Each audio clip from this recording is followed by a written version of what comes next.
नमस्कार दोस्तों। Middle east के क्राइसिस में जब ईरान ने इजराइल के ऊपर अटैक किया था 300 ड्रोन से और मिसाइल्स की मदद से, ऑलमोस्ट इजराइल की मिलिट्री जो है वो ऐसा क्लेम कर रही थी कि उन्होंने 99% जो अटैक्स थे, जो मिसाइल के अटैक थे, उन सबको इंटरसेप्ट कर लिया था। तो कोई बहुत ज़्यादा नुकसान इजराइल का इसमें नहीं हुआ था। उस चीज़ के बाद से सारे जियोपॉलिटिकल एक्सपर्ट्स ऐसा क्लेम कर रहे थे कि अब ये मामला जो है और एस्केलेट नहीं होगा, बिकॉज इजराइल का कोई ग्राउंड नहीं बन रहा है रिटेलिएट करने का, और इजराइल तो यूएस के बिना मतलब कुछ भी नहीं है, तो इजराइल वापस से रिटेलिएट करेगा भी नहीं, ऐसा कहा जा रहा था। लेकिन वो सब कुछ, सारे कयासों को गलत साबित कर दिया गया। खुद यूएस के प्रेसिडेंट जो बाइडेन भी आए थे सामने, वो कह रहे थे कि अगर इजराइल ने रिटेलिएट किया इस पूरे मामले में तो यूएस उस रिटेलिएशन में इजराइल का साथ बिल्कुल नहीं देगा।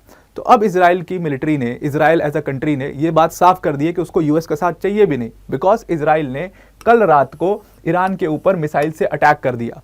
लेकिन ये जो अटैक हुआ है ये चीज़ अभी कंफर्म्ड नहीं है, ना इसमें इजरायली मिलिट्री ने कोई क्लेम किया है कि हमने ऐसा अटैक किया है, ना कोई इजराइल के ऑफिशियल ने ऐसा कमेंट किया है। लेकिन बहुत सारी वीडियोस वायरल हुए, वो सारे वीडियोस अपडेटेड कल के ही वीडियोस हैं, सब कुछ चेक हुआ है। जितनी न्यूज़ रिपोर्ट एजेंसीज हैं, सारी न्यूज़ एजेंसीज भी ये चीज़ क्लेम कर रही हैं कि ये अटैक इजराइल ने ईरान के ऊपर कर दिया है। अब देखो, ये जो अटैक हो गया है ना, अगर आप देखोगे इजराइल में, तो पिछले एक हफ्ते से वॉर कैबिनेट चल रही थी, और इजराइल को अगर कंप्लीट, अगर श्योर शॉट अटैक करना होता इजराइल को, तो वो नेक्स्ट डे कर देता। Israel is very capable country, वो नेक्स्ट डे अटैक कर देता ईरान के ऊपर, कोई बड़ी बात नहीं थी। बट अगर उन्होंने एक हफ्ते लिए हैं, दैट मीन्स कि देवर कंफ्यूज्ड कि अटैक करना है या नहीं करना है। देखो, दो चीज़ें आ रही थी सामने, रिपोर्ट जो आ रही थी कि या तो इजराइल इस पूरे मामले में अटैक नहीं करेगा और डी एस्केलेशन हो जाएगा इस पूरे मामले का। दूसरी चीज़ ये थी कि अगर इजराइल अटैक करेगा तो वो एक असमंजस वाली बात है कि वो अटैक कहाँ पर करेगा, कौन सी साइट्स को अटैक करेगा। क्योंकि अभी तक ना ये जो दोनों कंट्रीज के बीच में चल रहा है, ये स्ट्रैटेजिक अटैक कहते हैं इसको। यहाँ पर कोई ह्यूमन कैजुअलिटीज या ह्यूमन साइट्स को ये लोग टारगेट नहीं करते। जैसे गाजा में हो रहा है ना, जैसे हमास ने किया इजराइल के ऊपर, फिर इजराइल ने रिटेलिएट किया, तो वहाँ पर ह्यूमन कैजुअलिटीज़ हुई, तो वो स्ट्रैटेजिक अटैक नहीं है। लेकिन ये इजराइल और ईरान के बीच में जो हो रहा है, ये स्ट्रैटेजिक अटैक्स हैं। तो यहाँ पर ह्यूमन लाइफ्स का लॉस होना बहुत कम होगा, क्योंकि ये ज़्यादातर मिलिट्री बेसिस को टारगेट करेंगे, या आपकी इंडस्ट्री जहाँ पर है वो वहाँ टारगेट करेंगे, कुछ ऐसा इंपॉर्टेंट चीज़ टारगेट करेंगे जिससे गवर्नमेंट बैकफुट पर जाए। तो यही दोनों कंट्रीज करने की कोशिश कर रही हैं। और अब ये पूरा मामला जो है ना, वो हाथ से निकल चुका है। अभी तक बहुत कोशिश चल रही थी, मीडिएशन चल रही थी, जहां पर कतर, इजिप्ट, यूएस जैसी कंट्रीज इसमें मीडिएट कर रही थी। बट अब ये सबके हाथ से निकल चुका है मामला, जब इजराइल ने रिटेलिएट कर दिया ईरान का। अब ईरान उसका वापस से रिटेलिएट करेगा। और मुझे ऐसा लगता है कि अगर इस पूरे मामले को डी एस्केलेट करना था, तो कहीं ना कहीं हिजबुल्लाह से, हमास से बातचीत करनी चाहिए थी। क्योंकि उन लोगों ने, जब से हमने देखा कि इजराइल के ऊपर ईरान ने अटैक किया, तो उसके बाद रेगुलर अटैक हिजबुल्लाह भी कर रहा था। हिजबुल्लाह ने नेक्स्ट डे अटैक किया था, उसके बाद नेक्स्ट डे अटैक किया था, रेगुलर अटैक हमास भी कर रहा था। तो इसकी वजह से इस मामले का जो डी एस्केलेशन का पॉइंट था वो मिस हो गया। और दूसरी तरफ हमास ने बिल्कुल मना कर दिया कि भाई हम तो हॉस्टेजेस को नहीं छोड़ रहे, जो करना है कर लो। तो ये सब जब चीज़ें हुई, तो ये मामला ऑलरेडी काफ़ी एस्केलेट हो गया है, और अब तो ये फुल आउट ऑफ कंट्रोल हो चुका है। कल हमने न्यूज़ में देखा कि कतर जो है, कतर इस पूरे मामले को मीडिएट कर रहा था, लेकिन कतर पर भी ऐसे ऐसे कमेंट किए यूएस ऑफिशियल्स ने कि कतर भी अब पूरा अपना स्टेप बैक लेने लग गया है। और ये जो मिडिल ईस्ट का क्राइसिस है, एक तो ये पूरे वर्ल्ड ट्रेड के ऊपर बहुत ज़्यादा इंपैक्ट डालेगा। देखो, अभी तो कोई ह्यूमन लाइफ का लॉस नहीं हुआ है, लेकिन आगे चल करके जब ये स्ट्रैटेजिक अटैक जो है ये फुल स्केल अटैक में बदल जाएंगे, ऑब्वियसली बदल जाएंगे, तब जाकर के इसमें काफ़ी ज़्यादा ह्यूमन सिविलियंस की लाइफ भी लॉस होगी। अब जो ये अटैक किया है इजराइल ने, ये बहुत स्ट्रैटेजिक तरीके से, बहुत एक पॉइंट को पिन पॉइंट करके पूरा अटैक किया गया है। आइए इस वीडियो के अंदर में जानते हैं अटैक कहां पर किया गया है। बट वीडियो में आगे जाने से पहले एक बड़ी अनाउंसमेंट है वर्ल्ड अफेयर्स की टीम की तरफ से, दैट जो यूपीएससी सीएससी का इस बार 2023 का रिजल्ट आया है, उसमें अनअकैडमी टीम ने 300 से भी ज़्यादा सिलेक्शंस दिए इस बार। तो ये जो सक्सेस है हमारी, वो हम अपनी वर्ल्ड अफेयर्स की ऑडियंस के साथ मिल करके सेलिब्रेट करना चाहते हैं। इसलिए हमने क्या किया है, जो यूपीएससी सीएससी की हमारी कोर्स फीस थी, उसमें बिगेस्ट एवर प्राइस ड्रॉप हमने किया है। हमारी जो कोर्स फीस थी वो 75,000 थी, उसको कम करके अब हमने 29,999 कर दिया है।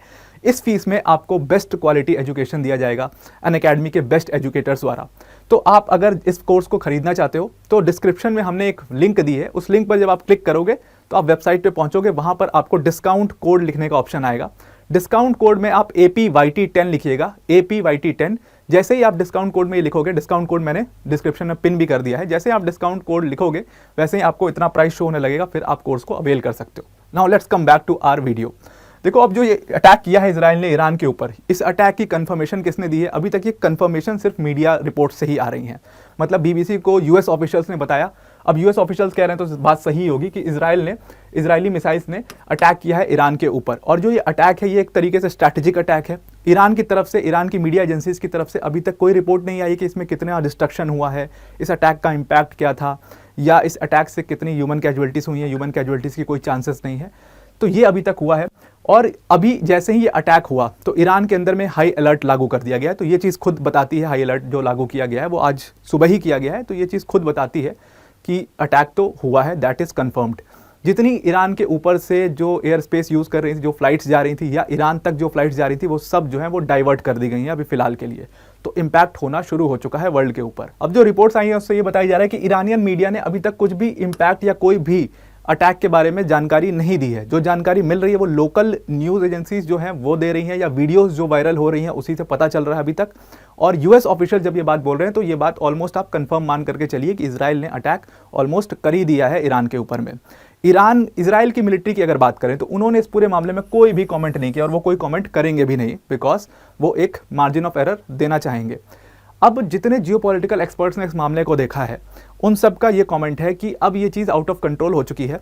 अब ये चीज़ इजराइल के हाथ से भी निकल गई है, और अब ये चीज़ ईरान के हाथ से भी निकल चुकी है। बिकॉज आप सोचिए कि रशिया ने 2 दिन पहले इसमें कमेंट किया था, पुतिन ने कमेंट किया था कि भाई ये जो पूरा अटैक, ये जो पूरा इशू चल रहा है मिडिल ईस्ट के अंदर में, 2 कंट्रीज़ का है, ईरान और इजराइल। लेकिन अगर कोई भी थर्ड कंट्री इसमें इन्वॉल्व होता है, उनका मतलब इशारा जो है वो यूएस के ऊपर था कि अगर कोई भी थर्ड कंट्री इसमें इन्वॉल्व होती है तो रशिया पूरी तरीके से ईरान के साथ में खड़ा हो जाएगा। अब आप देखो जो ईरान का पावर ब्लॉक दिखाई दे रहा है आपको, उसमें मैं ईरान, रशिया को देख रहा हूँ, और उसके साथ साथ हम नॉर्थ कोरिया को भी ले सकते हैं। तो ये जो पावर ब्लॉक है, अगर ये पावर ब्लॉक बहुत ही डेंजरस पावर ब्लॉक है, बिकॉज इनके पास जो न्यूक्लियर कैपेबिलिटीज़ हैं ये इसका कभी भी यूज़ भी कर सकते हैं, हाइड्रोजन कैपेबिलिटीज़ बहुत ज़्यादा हैं। तो मतलब एक तरीके से डिफेंस जो है इनका काफ़ी स्ट्रॉन्ग है जब रशिया और नॉर्थ कोरिया ईरान को ज्वाइन कर लेते हैं। दूसरी तरफ है इजराइल, यूएस, फ्रांस, ये सारी कंट्रीज़। तो now this thing can any time जो है वो कन्वर्ट होकर बहुत बड़ी एक कॉन्फ्लिक्ट में कन्वर्ट हो सकती है। अब अगर हम बात करें इस अटैक की, तो ये अटैक की जो आप साइट्स देखोगे, देखो 2 चीज़ें थी। एक तो ये था कि अगर इजराइल अटैक करेगा, तो ईरान के ऑफिशियल्स ने साफ किया था कि अगर इजराइल अटैक करेगा तो वो हो सकता है 2 जगह पर अटैक करे। एक तो हमारे मिलिट्री बेस पर अटैक करे जो कि पार्चिन में है, और दूसरा हो सकता है कि न्यूक्लियर साइट्स पर अटैक करे जो कि अराक, इस्फहान, जो नटान्स, इन सब जगह पे जो न्यूक्लियर साइट्स हैं हमारी, इनको टारगेट कर सकता है। तो बिल्कुल उनका जो कयास था वो बिल्कुल सही निकला है। इस बार जो अटैक किया इजराइल ने, वो अटैक इस्फहान प्रोविंस पर किया है, और इस्फहान प्रोविंस में बहुत जगह पर न्यूक्लियर साइट्स हैं।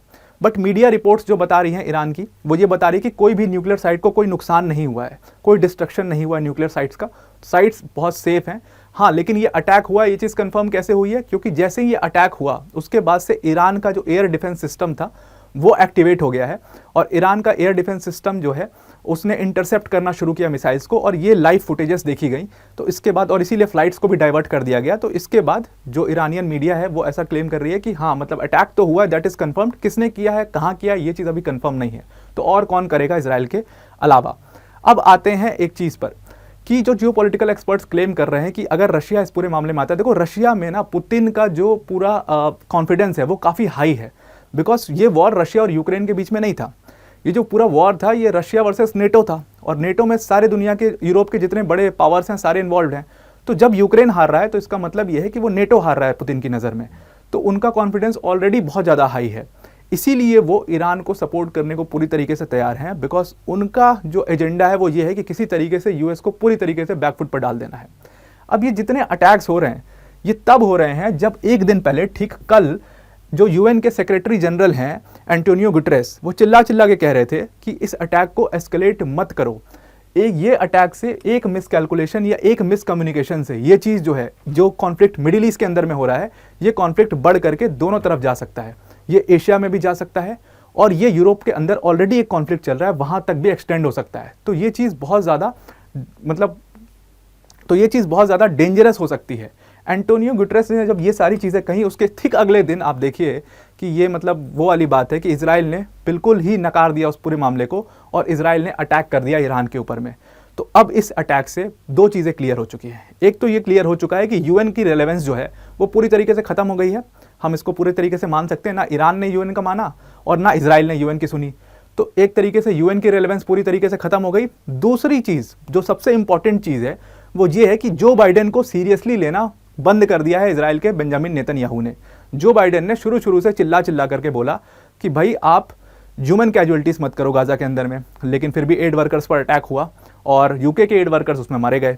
उसके बाद उन्होंने कहा कि इस मामले को एस्केलेट मत करो, फिर इजराइल के ऊपर अटैक होता है, ईरान की एम्बेसी पर अटैक होता है, ईरान की एम्बेसी के अटैक के बाद ईरान फिर से अटैक करता है। उसके बाद उन्होंने फिर से कहा कि इजराइल को रिटेलिएट मत करो, हम तुम्हारा साथ नहीं देंगे। उन्होंने क्लियर कट ये बात कही थी, लेकिन इजराइल ने क्या किया, फिर से उस पूरे मामले को रिटेलिएट कर दिया। तो यूएस की जो थोड़ी बहुत क्रेडिबिलिटी मिडिल ईस्ट के अंदर में बची हुई थी, वो क्रेडिबिलिटी पूरी तरीके से खत्म हो गई है। अब ये एक अच्छी बात भी है इंडिया के पॉइंट ऑफ व्यू से आप कह सकते हो, लेकिन एक बहुत बुरी खबर भी है, क्योंकि जब एक ग्रेटर जो ईवल है, जो बहुत स्मॉलर ईवल्स जो को कंट्रोल करता है, उसकी एब्सेंस में क्या होता है कि जो स्मॉलर ईवल्स होते हैं वो इतने बड़े बन जाते हैं कि वो एक पूरा कॉन्फ्लिक्ट छेड़ देते हैं, और वही चीज़ देखने को मिल रही है। अब यूएस जो है वो मीडिएशन कहीं ना कहीं करता, अपने सेल्फ इंटरेस्ट के लिए करता, बट मीडिएशन करता, क्योंकि अभी उनके यहाँ पर इलेक्शन है। बट अगर यूएस की रेलेवेंस इस पूरे मामले में खत्म होना शुरू हो चुकी है, दैट मीन्स कि ये पूरा मामला अब बहुत आगे तक बढ़ जाएगा। तो आई होप आपको ये पूरा मामला समझ में आ गया हो। आई होप कि कोई ह्यूमन कैजुअलिटी इस पूरे मामले में ना हो और बहुत जल्दी इस पूरे कॉन्फ्लिक्ट का डी एस्केलेशन हो जाए। तो आज के लिए इतना ही। Thank you and have a nice day.